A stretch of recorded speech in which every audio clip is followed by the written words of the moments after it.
Welcome to Dr. Kush's Exotic Drinks. I'm, of course, Dr. Kush, along with my barback Kyle. I'm not a real doctor, but I did spend almost 2 decades running some of LA's best bars. After years of teaching classes and training bartenders, I want to demystify the cocktail world for you.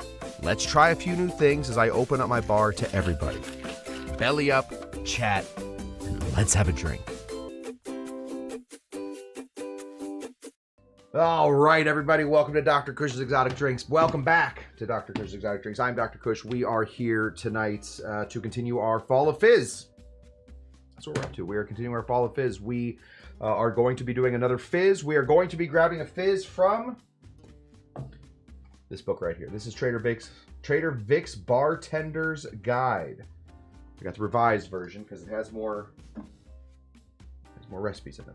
We're going to be doing a cocktail that he calls the Mexican El Diablo. Now, when you look at it, you wouldn't immediately... We'll talk about this in a second. Why don't we talk about that in a second? We'll get into it. Let me say hello to the people first. If you're watching over on Instagram, please try and say something. I think I might have figured out how to get Instagram comments to pop over here so that we can see messages like from the source who says cheers. Look at the source just shows up right here. You guys see it? Boop, boop, boop, just boop, right there, poking source. If you guys are over on Instagram, you want your little things to pop up, try it now. It might also work on Facebook. Let me say hello to our good friend, Tiki Tom Hubbard. It is Tiki Tuesday. It is that, in fact. It is indeed Tiki Tuesday. And how great is that? And Tiki Oasis tickets just went online. Will I be speaking at Tiki Oasis in Arizona? I don't know yet. I have to turn in my my application by the 31st of December, so I have a little time. I don't know what I'm speaking on yet, or what I'm even planning on speaking on yet, but hopefully we'll get back there. Let me say hello to our good friend Moose. Poke, poke, poke, poke, poke. Hello, Moose. Good to see you. Let me say a good evening to our good friend Shawnee Panda Baker. If you aren't following Shawnee Panda Baker, pop on over and follow Shawnee Panda Baker on Instagram. Always putting up good stuff and tagging yours truly, so that's always nice. Hello to Amy Beard. Just got her tickets for Tiki Oasis, Arizona. They went on sale today. Pop on over to Tiki Oasis. Get some tickets. Good to hear that Amy Beard is going to be there. I will most likely be there, hopefully, in a seminar role. Let me say a little hey-o to our good friend Davey Virtue, our 2,000 subscriber. We have 2,183 subscribers, babe. We're on a good one. Dave Virtue thinks this one sounds good. Love that. We are unfortunately going to be doing a mezcal swap on that one, though. We'll get into tequila versus mezcal briefly. Tiki Tom wondering, are we still waiting? We started a little late today. Unfortunately, if I don't use the equipment every single hour, it starts to break down. I understand that that's what happens. There's the source, our good friend, old friend, with a yur. So good to see you. The UF Mark, our resident gator, is here. Chomp chomp. Here is DC Debbie Clark, winner of the 2023 Kush Tucky Derby. Our good friend Christian Luna of the Moon, and ready to go. Here is Kyle's lawyer, Kim K. Good to see you, Kyle's lawyer. And here is Bootopia. We got Bootopia in the house. Oh, and Paul Bellinardo. Wow. Definitely, if we started this late, we definitely do not have the board, though. I don't even have a phone here to run the board. So, yeah, Kyle's lawyer's in the house. It's terrifying. Gotta watch what I say now. But in the meanwhile, let's get into it. We've been doing this Tiki Tuesday thing now for at least a year. Maybe 2 years we've been doing Tiki Tuesday. You know, when we started the show, we were Saturdays only. I felt like that was appropriate. So I felt like I didn't exactly know what we were doing. And we were doing sort of more esoteric shows. Okay, well, maybe we get a little bit more esoteric now. But anyway, we were only doing Saturdays. Then eventually I decided I liked this a lot. So we decided to do it almost every day. That was too much. That was too much. We were doing Tuesdays through, or we were doing Mondays through Thursdays, taking Friday off, doing Saturday, taking Sunday off, and oftentimes on that Friday I was doing mixed cocktail hour. It was a lot to do. We've now gone to have Tuesdays, Thursdays, and Saturdays. This is very sustainable for me. and we make Tiki Tuesdays the Tiki Tuesday. Now, unfortunately, we will eventually run out of Tiki drinks. We will eventually run out of things to do for Tiki drinks. I assume. Unless something crazy happens and the Tiki verse opens up and some sort of Tiki gods walk through a Tiki portal and deliver upon us a second Jeff the Beach Bum Berry book. I don't see that happening. There may be a sixth Beach Bum Berry book. But what we do have in the meanwhile, while we are looking for more Tiki drinks, is this. Now, let's get this out of the way. Let's just win our award. There we go. We have this. This is Trader Vic's Bartender's Guide. Now, what's interesting about this book is that if you read it, it's a bartender's guide. Is that interesting to anybody? No, right here. It is Trader Vic's Bartender's Guide. It should not be interesting to you because it is Bartender's Guide. The interesting thing, though, is this is not a Tiki Bartender's Guide. This is not a cocktail book only about Tiki cocktails. Let's just open it up randomly. Here is the, that was a bad one to open it up to. 4 different versions of tropical cocktail. Absinthe French cocktail. It's right there. The Absinthe French cocktail. It's not a Tiki drink. Not a Tiki drink at all. So, then, what do? How do we know what is Tiki in here and what is not? Well, we know because Vic puts his names on these cocktails that he creates. So, the first time we ever see this drink show up is in the Trader Vic's Bartender's Guide, the 1948 version. Comes out and it's called the Mexican El Diablo. It has almost nothing to do with Tiki. It has almost no ingredients that we even associate with Tiki. But for some reason, this one gets a pass. It gets brought in. It's like it knows the owner of Tiki. And technically, Trader Vic was the owner of Tiki there for a little bit. It's like it knows the owner of Tiki, and it gets in there. So, if you are looking for a pineapple, orgeat, lime, orange curacao, rum cocktail, this is not it. But that does not mean that Tiki does not live here. We're going to start over here to make our cocktail called the Mexican El Diablo. I don't know why he decided it was so important to call it the Mexican El Diablo, but he did. A lot of people call it the El Diablo now, but not in this book. This book is called the Mexican El Diablo. We're going to cut a lime. We have switched over to making pseudo juice, but today the lime is necessary. The lime is part of the garnish. So we are going to cut our lime the correct way. We're going to find our little insides here. We're going to slice them out. There we go. Doing all the right stuff. Cut. We're going to squeeze by hand. We want these juices. We want all of the oils. We want everything. So we're going to get our hands way deep in here. We're going to squeeze the juice of one lime. And then, watch this. Bloop. We're going to drop each little piece in here. Get it really nice and squeezed. There we go. We won't be going back through and remuddling. So sometimes you can get away with doing a half squeeze on these ones. Not today. Not today.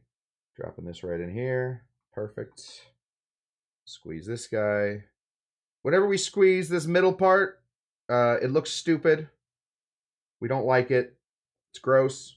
We're going to take this thing. We're going to throw it away. Just throw it to the side. But we got one more little moon in here. And look at us. We are in business. That, my friends, is how you start the Mexican El Diablo. All that juice down there at the bottom. If you want to, you can measure that juice. I'm not going to. That sounds crazy to me. Sounds like a big waste of time. Maybe dirtying some equipment I don't need to dirty. Possibly spilling something I don't need to spill. We're not doing that. Anyway, we're doing the juice of one lime. It was a pretty standard lime. We're looking for about 3/4 of an ounce. If you just want to use regular old juice, 3/4 of an ounce. Better, way better, if you instead use the hand squeeze method. All right. That technically would probably be considered the only real tiki ingredient going in here, because the rest of it is ginger beer, which I suppose we can talk about old Joey Shalomi and his suffering bastard and how that uses ginger beer. We can certainly talk about that. All right, I'm willing to talk about it. The other two ingredients are black currant and tequila. Now, we got Dr. Taco in the house, calling this a summer porch pounder. We did it in the exact wrong situation. We are in a winter, indoor, like a flicker today.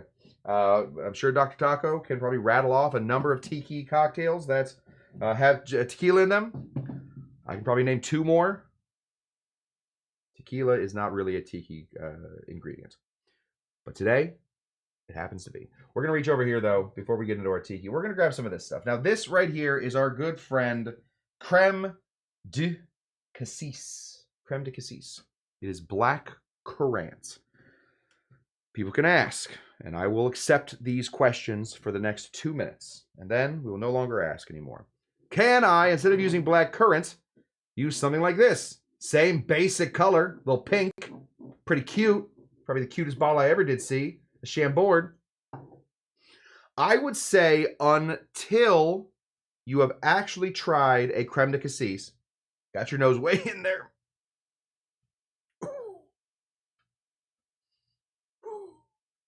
Until you get your nose in there and smell that this is certainly different than a raspberry liqueur. It is not a raspberry liqueur, even a little bit. I would say, if you're going to make this cocktail, go out and find a black currant or a creme de cassis liqueur.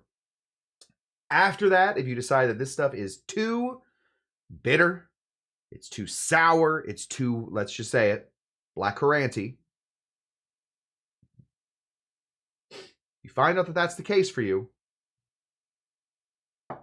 switch it to something else. But for today, we're going to be using some creme de cassis. There are obviously different versions of creme de cassis. I'm using the Michel Antolin. I've owned this bottle, I think, for about 36 or 7 years. It is a very old bottle. I do not know if Michel Antolin is even around anymore. I've never found another bottle of this Michel Antolin ever. I believe I borrowed it from a bar that I was working at. And then I don't think the bar was there anymore when I went back, so I got to keep it. Anyway, you don't need a lot of this stuff. This stuff can be pretty intense. Let's check what our good friend, let's just make it right, you know. Happens. Good, that's what I was going to put in. Go ahead and grab your jigger, wing, and put in half an ounce of some black currant liqueur, better known as creme de cassis.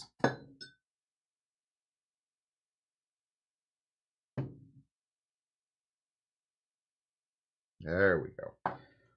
This is something fun. Should we talk about it? Let's talk about it.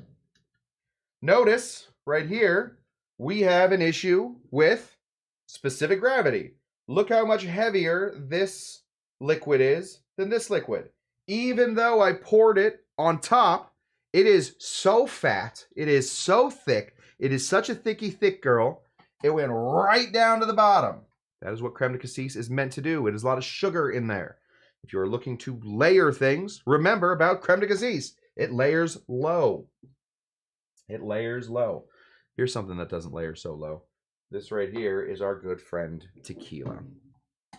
Earlier in the chat, I saw that our good friend Davey Virtue is going to switch it out for mezcal. Now, while Davey Virtue is saying something that I think we all understand logically, technically, he is saying the wrong thing. And I will explain why. Mezcal is Spanish for the mix. It is the mix. Anything that you make that has, and I think I can do all of them. Maybe I can't. I'm gonna say I can't do all of them, and then let the internet tell me what the rest of them are. It is made with agave and made in one of 5 states in Mexico. Those are the only 2 I can do for tequila. I don't know much about tequila. I'll be very honest. If it is made with agave, then it is technically a mezcal. What is tequila made out of? Agave. a specific type of agave, and in a specific type of place. It used to be 1 state, now it's 5 states. It is a type of agave. Sorry, it is a type of mezcal. Tequila is a type of mezcal. Have I gotten into an internet argument about this? Yes. Did it last for about 4 years? Yes. Was it on a random Instagram picture that I had no business commenting on from somebody that I didn't know, and all I said was, just FYI, tequila is a type of mezcal? And did it start a huge internet fight from that one picture that I had nothing to do with? Yes. What did that teach me? Shut up. Taught me to shut up. A lot of insults being thrown around. And the problem with it is I was right. I was correct in saying that tequila is technically a type of mezcal. I'm technically right. But you know what? People do not like that. So anyway, whilst we understand that Davy Virtue is, of course, going to be switching it for something like a espadín, which is certainly smokier than what we know as a tequila.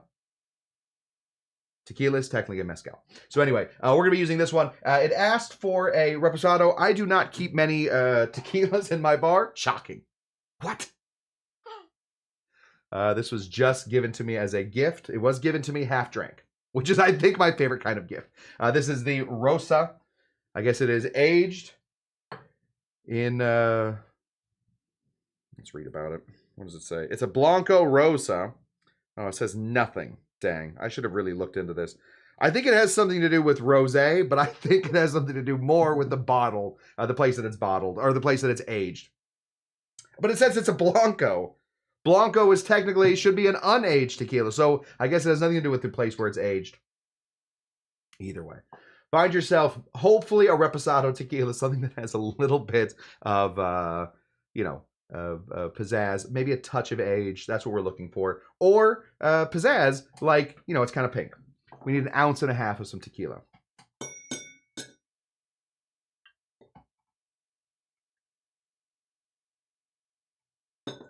There we go. Dr. Taco. Home liquor experts like to argue with bartenders all the time. See Bourbon Collections. Yes. Can I tell you how to start the fastest fight on the internet? Oh, let me say hello to our good friend Antonio, who is just joining us from Chesterton, Indiana, about an hour east of Chicago. Chicago, one of my very favorite cities, probably my favorite American city. So welcome to there, Antonio Velasco. Welcome to here. You're already there. You're doing great. Yeah, do you want to? I can tell you how to start a fight faster than any fight I've ever seen started. Get online and make an old-fashioned. Make an old-fashioned how you like an old-fashioned.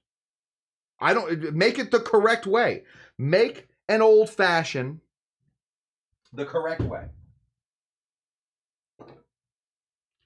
That is true. Technically, Blanco, I believe technically Blanco can be aged up to 3 months. And then it's 3 to 6 months is rested. I think it's the 6 months to 1.5 years is añejo. And then you have super añejo, which is up to like 5 years. And then after 5 years, I don't think you can call it tequila anymore. I feel like that's right, but honestly, Dr. Taco, 2 months might be right too. Either way. I don't think you're getting that kind of color from letting something sit in a rosé bottle or a rosé cask for 2 months. This is it, guys. Yum! Look how delicious that is. Oh boy. It looks like lime stew. Everybody loves lime stew. We're not done. We're not done at all. We're going to get in here. Oh, we haven't checked in real quick. This right here, we see how when we poured in that tequila, sort of came in between the lime juice and the creme de cassis, and it gave us more of a mixture. Sometimes that's why we add things like, anybody? Oh, anybody? Oh. Where's that one? Oh, it's up there. Anybody? Joke didn't work. That's why we add things like egg sometimes. Egg has a great specific gravity that will, it also has a binding quality. So sometimes you make a cocktail, say something like a whiskey sour. It has sugar, which is pretty heavy. It has lemon, which is pretty light. And then you have your tequila or your whiskey, not tequila and whiskey sour, whiskey, which then you can sometimes layer those three things on top of each other, and you could be in some trouble. Add a little egg there, combines everything together. That's the idea of the eggs. It also makes it fluffy, and it makes it so that we can draw things on it like we're toddlers. Go ahead and put a lot of ice in this one. I don't want to toot my own little horn, but I believe that's the perfect amount of ice. It's exactly what we want. Let's get our last ingredient here. We're going to take our spoon. There's a spoon right here. We're going to shove this as far down as we can. We're going to get extra fancy. Why not? We're going to open up our Kroger brand ginger beer. We're going to pour this right down the side of here. That is just going to slowly fill. Maybe we move it down here so it looks kind of cool. It's going to slowly fill our drink. Hopefully, because we're running it down the side, we are also doing a little mixing. We can get that to run down the side there. Then it will run all the way down the side of the spoon, get into the drink that we're doing, and then we can give this a quick little stir. We want, of course, all of those limes in there. This is the garnish. We don't need much more beyond that garnish. If you want to add a little bit extra, maybe a flower. Here, I have one of these. Just, like we said earlier, this doesn't have a ton of tiki bona fides.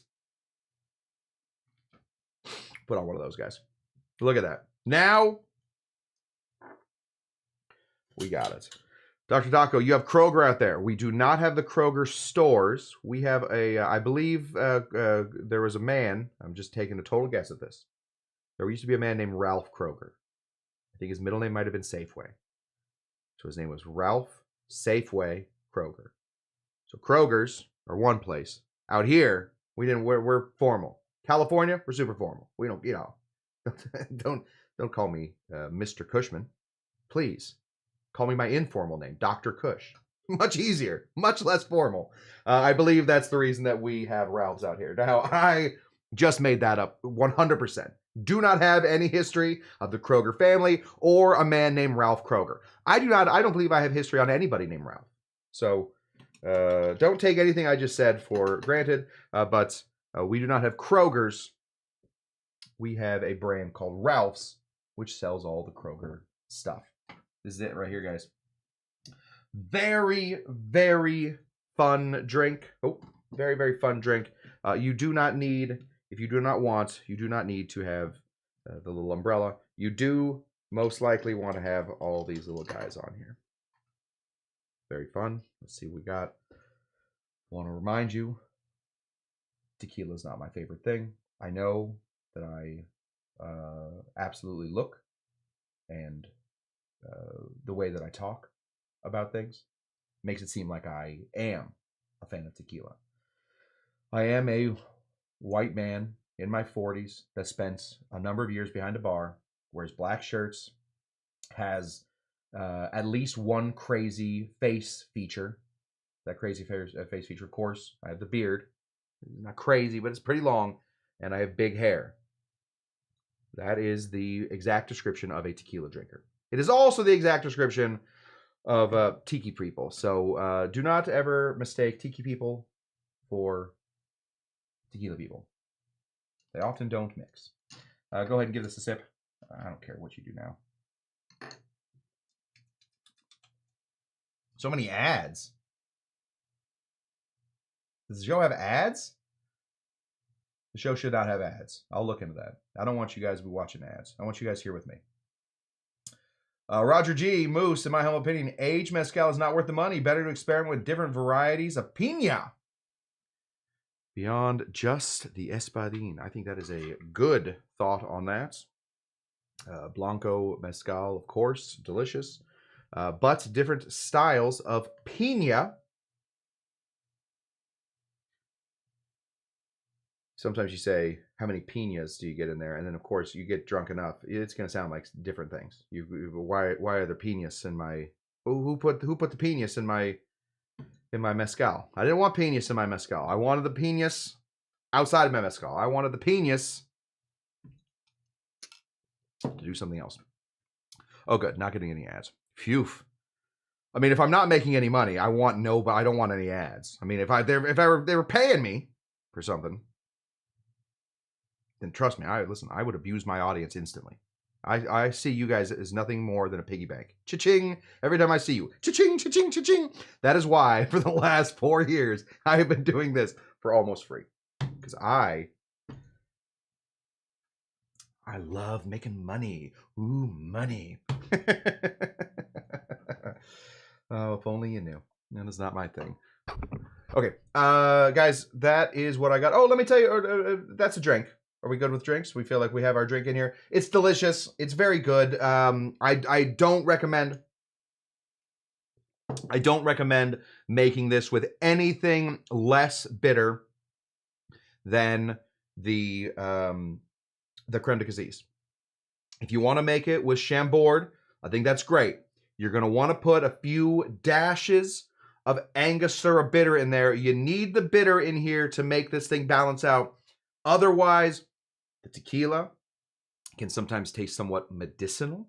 If you're just doing like a big sweet drink, I don't want to throw anybody under the bus, but somebody that I know just made themselves. They asked me for help. I was in the middle of something, so I could not, of course, make the drink.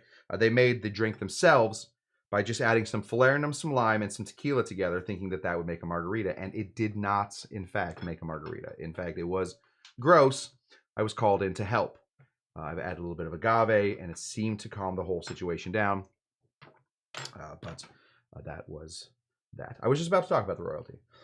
Oh, sorry. Anyway, so if you're going to be using anything less bitter than creme de cassis, add some bitters to it. Royalty. I was able this weekend. This is a fun story. I've begun working for a company, and I will tell you all more about this company soon. But it is a company. It's under the Rangoni umbrella, and under this Rangoni umbrella, there is a gin that I particularly like. I don't. You know me. I'm very loyal to my gins. And I will be honest with you. I do not think this is a very good gin for gin and tonic. All right? I don't think this is a very good gin, even if you're just going to be making a straight up martini. I think that this gin has so much potential to be the gin of Tiki that I have been fighting to be part of this gin for a long time now. We're talking many months. I mean, maybe 8 months. It's called Brando Gin. Brando Gin, of course, Marlon Brando's gin. Do I even have a bottle of it back here? I don't. We've been drinking through it. It's Marlon Brando's gin. It's the Brando estate. It's spectacular. Anyway, because of that, we have started to be invited. I've started to be invited to show this gin off in different places. Now, for those of you who don't know, a guy named Billy Zane will soon be in a movie about Marlon Brando's life. If you haven't seen anything about it, if I'm spoiling something, I don't know. I'm sorry. Forget everything I said. But he looks just like him.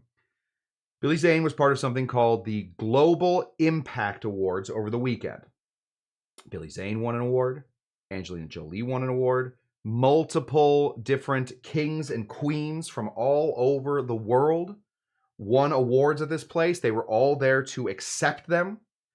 And I was running a little bar there that was the Brando Gin Bar. It was kind of a mess. The whole thing was kind of messy. I was not able. I created 2 different cocktails that I thought worked very well for the Brando Gin.